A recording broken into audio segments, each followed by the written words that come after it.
You don't actually hate studying. What you dislike is the way you've been doing it. Every time you sit down, it feels heavy, forced, and mentally draining, like you have to push yourself just to get started. That feeling isn't random. It's something psychology and neuroscience have studied for years. The way you approach studying directly shapes how your brain reacts to it. And here's what most people never realize. Your brain is naturally built to enjoy learning, but only when it's activated in the right way. If it isn't, it will resist the process and look for ways to avoid it. In this video, you'll learn how to use emotion, identity, and simple mental cues to make studying feel natural instead of forced. And as you go through this, you'll start noticing a few ideas that completely change how you think about motivation. If you pay attention, you'll notice something interesting.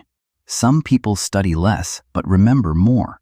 At the same time, others spend hours trying to focus and still retain very little. This is where most people misunderstand the problem.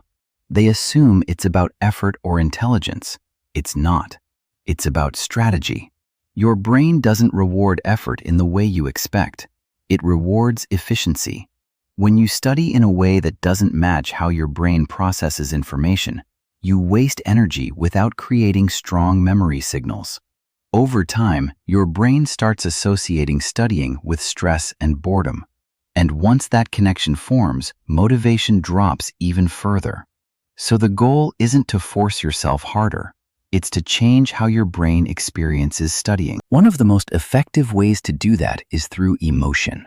Your brain remembers information better when it's connected to a feeling because emotion signals importance.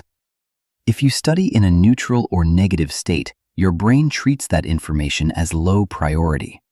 But when you connect learning with positive emotion, retention becomes much easier. Picture this. You sit down to study while listening to music you enjoy. The environment feels good. You feel slightly energized instead of drained. Over time, your brain starts linking that feeling with focus. This is known as emotional anchoring. It doesn't have to be complicated. It can be a specific playlist, a scent you like, or even a small reward you only allow yourself during study sessions. These small cues train your brain to associate studying with something positive instead of stressful. But emotion alone isn't enough. Another key factor is your internal dialogue. The way you speak to yourself has a bigger impact than you think.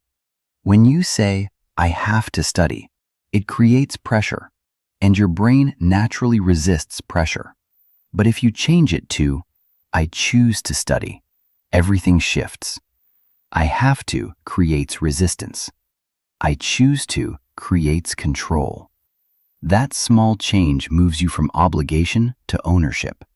And when you feel in control, taking action becomes easier. Over time, this builds identity. You stop seeing yourself as someone who is forced to study. You start seeing yourself as someone who chooses to improve. And once that identity forms, discipline feels more natural instead of exhausting. Now here's where it gets even more powerful.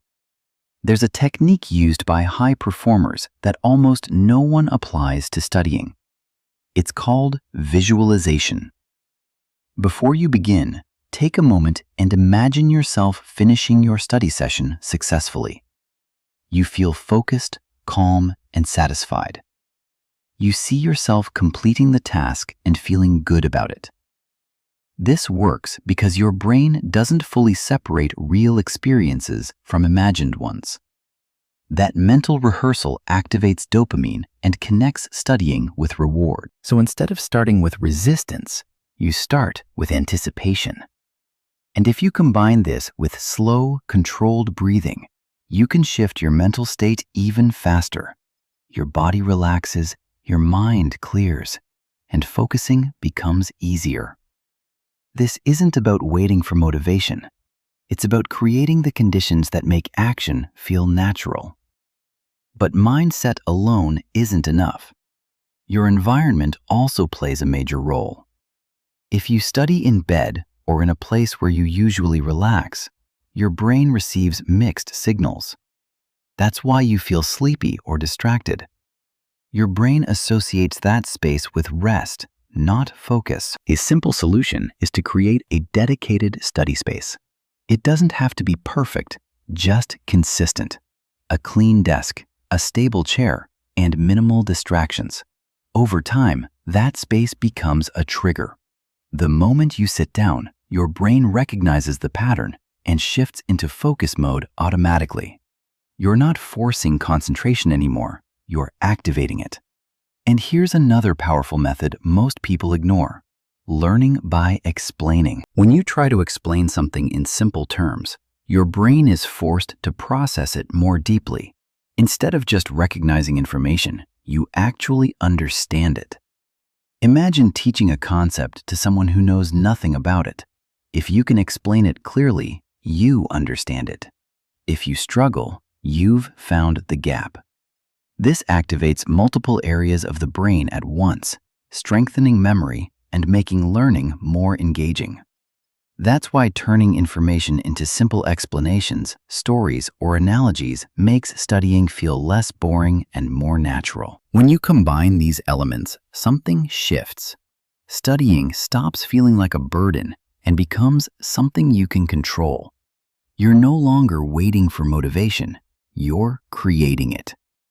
Now, the real question isn't how much you understand, it's what you're going to apply first. You don't need to change everything at once. Choose one thing. Improve your environment, shift your internal dialogue, or spend a minute visualizing before you begin. Start small. Pick one technique. Try it for 10 minutes today, and notice how different it feels. Because once you experience that shift, you'll realize something important. Studying isn't something you have to force. It's something you can train your brain to enjoy.